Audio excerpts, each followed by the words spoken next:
He guys welcome in B learner. तो आज का हमारा टॉपिक है फंडामेंटल राइट्स, मतलब मौलिक अधिकार। तो अगर आप इसको नोट फॉर्म में प्राप्त करना चाहते हो तो आप डिस्क्रिप्शन से डाउनलोड कर सकते हो। अदरवाइज आपको एनालिस करना है, इसको अंडरस्टैंड करना है तो वीडियो में बने रहिए। तो चलिए स्टार्ट करते हैं। फंडामेंटल राइट्स मतलब हमें कौन कौन से अधिकार कॉन्स्टिट्यूशन द्वारा प्राप्त हैं। ठीक है, देखिए पहले समझते हैं ये मौलिक अधिकार कौन से अधिकार हैं। ठीक है, तो मौलिक अधिकार वह अधिकार हैं जो नागरिकों के जीवन के लिए अनिवार्य होने के कारण संविधान द्वारा नागरिकों को प्रदान किए जाते हैं। ठीक है, संविधान द्वारा नागरिकों को प्रदान किए जाते हैं। ये मौलिक अधिकार इसलिए कहा जाता है क्योंकि व्यक्ति के सर्वांगीण विकास के लिए ये अधिकार अत्यंत आवश्यक हैं। ठीक है, तभी मतलब एक व्यक्ति का विकास हो सकता है, और जब सभी व्यक्तियों का विकास होगा, सभी व्यक्ति आगे बढ़ेंगे, तभी हमारे देश का विकास हो सकता है। ठीक है, अब नोट पॉइंट कुछ देख लीजिए यहाँ पर। ये अमेरिका के संविधान से लिया गया है। ठीक है, कॉन्स्टिट्यूशन ऑफ यूएसए से लिया गया है, और भारतीय संविधान में अनुच्छेद मतलब आर्टिकल 40 से 32 मतलब 14 से 32 में इसका उल्लेख है। ठीक है, ये डिस्क्रिप्टेड है। एंड नेक्स्ट देखिए, भारतीय संविधान में 7 मौलिक अधिकारों का उल्लेख है, लेकिन 7वां अधिकार अब निरस्त हो चुका है। तो चलिए पहले पढ़ते हैं कितने सारे हैं, फिर हम जानेंगे ये क्यों निरस्त हो। ठीक है, देखिए यहाँ पर तो वर्तमान में 6 मौलिक अधिकार हैं। ठीक है, देखिए कौन कौन सा। समानता का अधिकार, ठीक है, राइट टू इक्वलिटी। यहाँ पर आर्टिकल भी लिखा गया है, कितने से कितने आर्टिकल के बीच ये अधिकार हैं। ठीक है, तो सेकंड है स्वतंत्रता का अधिकार, इसको बोलेंगे right to freedom. And third है शोषण के विरुद्ध अधिकार, राइट अगेंस्ट एक्सप्लॉयटेशन। ठीक है, चौथा है धार्मिक स्वतंत्रता का अधिकार, right to freedom of religion. ठीक है, पांचवा है संस्कृत तथा शिक्षा संबंधी अधिकार, cultural and educational right. Okay, 6 है संवैधानिक उपचारों का अधिकार, राइट टू कॉन्स्टिट्यूशन रेमेडीज। ठीक है, एंड 7वां है संपत्ति का अधिकार, राइट टू प्रॉपर्टी। अब ये नहीं है। ठीक है, तो देखते हैं संपत्ति का जो अधिकार है, राइट टू प्रॉपर्टी, वो अब क्यों नहीं है। तो देखिए ये जो पहले प्रॉपर्टी का अधिकार था, इसके अकॉर्डिंग क्या था, सभी की अपनी जो प्रॉपर्टी है उस पर व्यक्तियों का अधिकार रहेगा। जैसे मान लो यहाँ पर कोई काम गवर्नमेंट को करना है, यहाँ पर उसको बनाना है, रोड बनवाना है। ठीक है, तो भारत के डेवलपमेंट के लिए, आर्थिक विकास के लिए, तो यहाँ पर क्या हुआ, किसी का होम है तो उसका अधिकार है, तो उसका मन या दे या ना दे वो यहाँ पर। ठीक है, तो इसीलिए ये जो अधिकार है, प्रॉपर्टी का जो अधिकार है, उसे एक पर्सनल अधिकार से हटाकर एक लीगल कानूनी अधिकार बनाया गया, ताकि वो जहाँ चाहे विकास के लिए कहीं भी उसको यूज कर सकती है। और अगर किसी की ज़मीन वहाँ पर ले रही है तो उतनी इसको ज़मीन कहीं और पे मिलेगी। ओके, तो ये नोट देखिए, सन 1978 में 44वें संविधान संशोधन, कौन से 44वें संविधान संशोधन द्वारा व्यक्तिगत संपत्ति के अधिकार को हटा दिया गया। ठीक है, और संविधान के भाग 12 के आर्टिकल 300A, कितने में, आर्टिकल 300A के अंतर्गत एक कानूनी अधिकार बनाया गया, अर्थात संपत्ति है पर सरकार का अधिकार है। ओके, वो देखिए जो आर्टिकल होते हैं उसमें सुधार किया जाता है, वो अमेंडमेंट होता है जिस भी आर्टिकल में, वहाँ पर ए लिखा जाता है, तो यहाँ पर 300A हो गया। ठीक है, तो जहाँ पर भी ए या आ लिखा हो, इसका मतलब होता है उसमें अमेंडमेंट हुआ है, सुधार हुआ है। ठीक है, तो चलिए अब डिस्कस कर लेते हैं सभी के बारे में। तो यहाँ पर देखिए फर्स्ट है यहाँ पर समता का अधिकार, राइट टू इक्वलिटी। ठीक है, तो जानते हैं ये क्या है। भारतीय संविधान द्वारा सभी व्यक्तियों को कानून के समक्ष समानता मतलब इक्वलिटी बिफोर द लॉ, सामाजिक समानता मतलब सोशल इक्वलिटी, एंड राज्याधीन नौकरियों का समान अवसर, स्टेट जो भी मतलब गवर्नमेंट जॉब होती हैं उसकी अपॉर्चुनिटी सभी को प्रदान किया जाता है। ठीक है, तो समता का अधिकार मतलब होता है सभी को एक समान दृष्टि से देखते हैं, मतलब कानून जो भी नियम बनेंगे वो सभी के लिए समान होंगे। समाज में भी कुछ भी होगा तो समान रूप से सभी लोग भाग लेंगे उसमें। जो राज्य के अधीन जो नौकरियां होती हैं, जो गवर्नमेंट जॉब होती हैं, वो सभी के लिए प्रदान की जाएंगी। ठीक है, अर्थात इसमें भेदभाव जो डिस्क्रिमिनेशन होता है वो नहीं होगा, ताकि सभी व्यक्ति को आगे बढ़ने का अवसर मिले। ठीक है, तो नेक्स्ट देखते हैं स्वतंत्रता का अधिकार, राइट टू फ्रीडम। देखिए, भारतीय संविधान द्वारा सभी व्यक्तियों को विचार एवं अभिव्यक्ति, निवास, भ्रमण, व्यवसाय, और यहाँ पर दो और रहेगा, तो वो है सभा करने का अधिकार और दूसरा है नया संघ निर्माण करने की आदि की स्वतंत्रता का अधिकार प्राप्त है। ठीक है, मतलब वो कोई भी भाषण दे सकते हैं, कुछ भी सोच सकते हैं, विचार कर सकते हैं, कोई भी व्यवसाय कर सकते हैं, कहीं भी घूमने जा सकते हैं और कहीं भी निवास कर सकते हैं। ठीक है, तो ये है हमारी स्वतंत्रता का अधिकार, मतलब कहीं भी अगर हम घूमने जाते हैं तो हमको कोई भी रोक नहीं सकता। ठीक है, क्योंकि ये हमारा अधिकार रहेगा। ओके, तो नेक्स्ट देखते हैं थर्ड है शोषण के विरुद्ध अधिकार। ठीक है, शोषण के विरुद्ध सरकार का उद्देश्य एक वास्तविक सामाजिक लोकतंत्र की स्थापना करना है।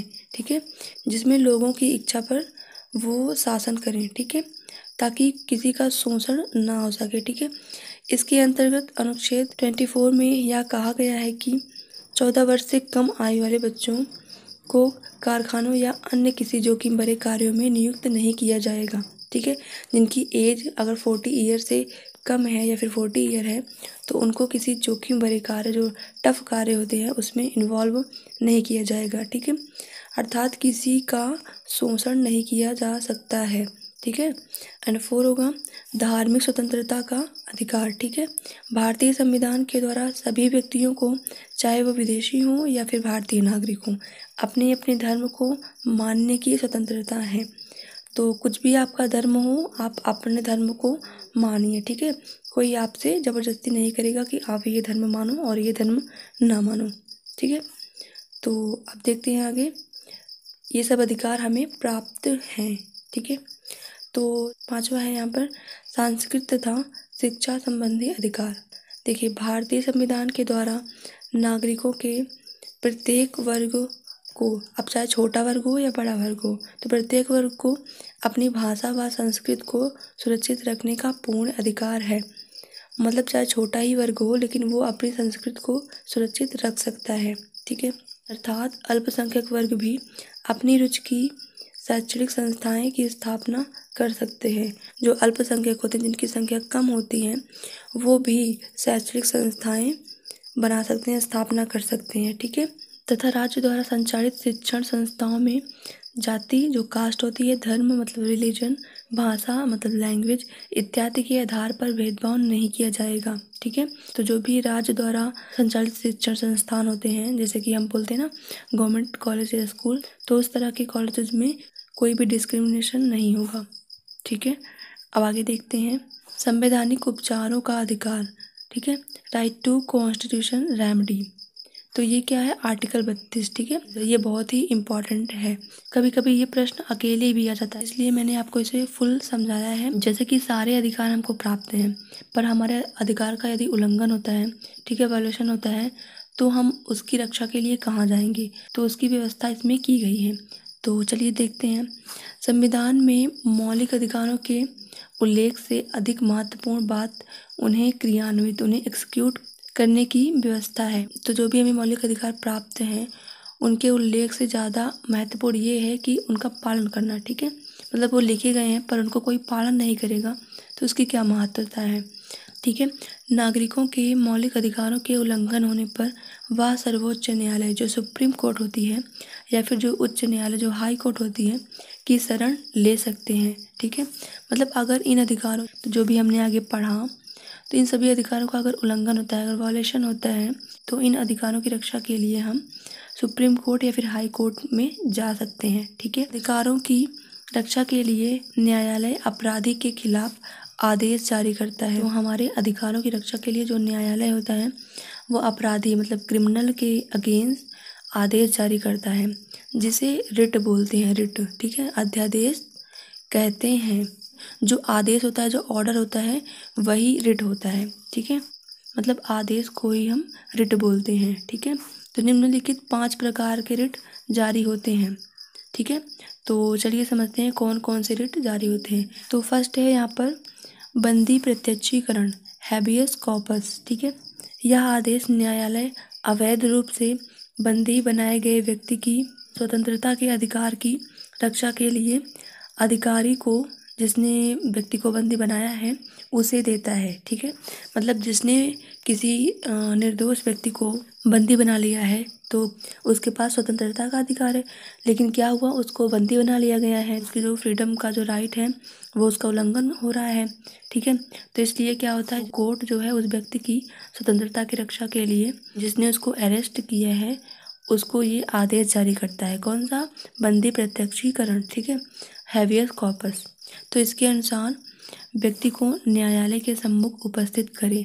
तो जो भी अधिकारी होता है तो उसके लिए होता है ये कि वो जो व्यक्ति है उसको न्यायालय के सम्मुख उपस्थित करे, ठीक है। वहाँ पर इसका निर्णय होगा। यदि व्यक्ति निर्दोषी है तो उसे मुक्त करने की आज्ञा देता है। ओके, तो इसको आप नाम से भी समझ सकते हो, बंदी प्रत्यक्षीकरण, मतलब जो बंदी होता है उसको प्रत्यक्ष करो। तो आगे देखते हैं नेक्स्ट। तो दूसरा है मंडे मस्ट। यहाँ पे रहेगा मंडे मस्ट, आप सुधार कर लीजिएगा, ठीक है। इसका मतलब होता है परमा आदेश। तो इस प्रकार का आदेश उस समय जारी किया जाता है जब कोई अधिकारी अपने कर्तव्य की पालना नहीं करता, ठीक है। मतलब जैसे मान लो कोई अधिकारी है तो उसका कर्तव्य क्या होता है कि लोगों की रक्षा करे, लोगों को बचाए। जैसे मान लो कहीं पर कोई दुर्घटना हो गई, लेकिन अगर वो अधिकारी है वो वहाँ पर किसी को सेफ नहीं करता तो क्या होगा, उसने अपने कर्तव्य की पालना नहीं की। तो जो कोर्ट है वो कोर्ट परमादेश का रिट उसके खिलाफ जारी कर सकता है, ठीक है। देखिए इसके अनुसार क्या होता है, इसके आधार पर पदाधिकारी को उसके कर्तव्य का पालन करने का आदेश दिया जाता है, ठीक है, ताकि वो अपने कर्तव्यों का पालन करे। थर्ड देखते हैं। थर्ड है यहाँ पर प्रतिषेध, ठीक है। देखिए यह आदेश सर्वोच्च न्यायालय व उच्च न्यायालय द्वारा निम्न न्यायालयों को दिया जाता है, ठीक है। मतलब जो भी न्यायालय होगा वो अपने से नीचे वाले न्यायालय को देगा, ठीक है। जैसे कि देखिए सभी जो जितने भी न्यायालय हैं उनको अपने कार्य दिए गए हैं। जैसे अगर किसी राज्य के बीच विवाद होता है, कोई भी कन्फ्लिक्ट होता है तो उसका निवारण सुप्रीम कोर्ट में होता है। मतलब हाई कोर्ट के पास यह अधिकार नहीं है कि वो दो राज्यों के बीच विवादों को सुलझाए, ठीक है, सॉल्व करे। लेकिन अगर फिर भी जो हमारी हाई कोर्ट है, दो राज्यों के बीच अगर विवाद हुआ है, अगर वो वाला निर्णय वो सुलझाती है, सॉल्व करती है, तो जो हमारी सुप्रीम कोर्ट है वो इसे ये आदेश रिट जारी कर सकती है कि आप इस मामले पर अपने यहाँ कार्रवाई बंद कर दें क्योंकि ये मामला आपके क्षेत्र के बाहर का है, ठीक है। तो नेक्स्ट देखते हैं यहाँ पर। नेक्स्ट है उत्प्रेषण, मतलब होता है सर्टियोरारी। तो यह आदेश अधिकांश किसी विवाद को निम्न न्यायालय से उच्च न्यायालय भेजने के लिए जारी किया जाता है, या उच्च न्यायालय इस आदेश के आधार पर निम्न न्यायालय से विवाद के संबंध में सूचना प्राप्त करता है। देखो पहले में क्या था, देखो दोनों में बहुत थोड़ा ही माइनर डिफरेंस है। पहले में क्या था, वहाँ पर जो उच्च न्यायालय है वो उससे कहता है कि आप इस पर कार्रवाई बंद कर दीजिए, मतलब उस पर रोक लगा देता है, ठीक है। और इसमें क्या होता है, विवाद जो है बहुत दिन से चला आ रहा है लेकिन वो उसके पक्ष में है, उसे वो सॉल्व कर सकता है। फिर भी मान लो वो विवाद बहुत दिनों से चला आ रहा है तो जो सुप्रीम कोर्ट है वो उससे इस जो विवाद हो रहा है इसके संबंध में जानकारी या सूचना प्राप्त कर सकती है कि अभी ये कहाँ तक पहुँचा है या फिर इसका सॉल्यूशन कब होगा, इन सब के बारे में, ठीक है। तो पहले के अनुसार क्या था, वो जो नीचे वाला जो कोर्ट था वो अपनी शक्ति से अधिक शक्ति का उपयोग कर रहा था, मतलब जो उसके अधिकार में नहीं था वो भी कर रहा था। और इसमें क्या है, वो अपना ही कार्य कर रहा है, लेकिन अगर बहुत दिनों से वो कार्य रुका हुआ है तो उसके संबंध में जानकारी प्राप्त करता है, ठीक है। दोनों में यही डिफरेंस है।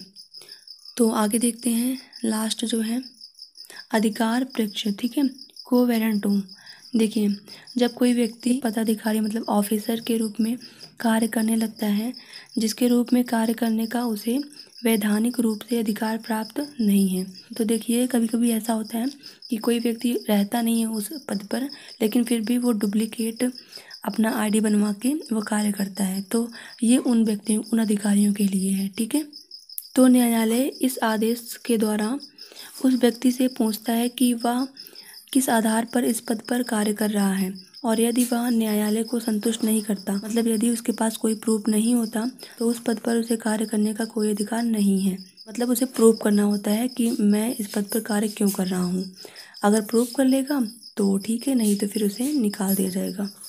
देखिए आप यहाँ पर समझ सकते हो, जो पहला जो बंदी प्रत्यक्षीकरण और परमादेश और जो लास्ट वाला है कोवेरेंटो मतलब अधिकार पृच्छ, ये तीनों अधिकार अधिकारियों के लिए हैं, ऑफिसर्स के लिए होते हैं। और जो दो अधिकार हैं प्रतिषेध और उत्प्रेषण, ठीक है, प्रोविजन एंड सर्टियोरारी, किसी न्यायालय के लिए है, मतलब उच्च न्यायालय निम्न न्यायालयों के लिए ये रिट जारी करता है, ठीक है। और यहाँ पर एक नोट पॉइंट है जो कि आपको याद करना चाहिए।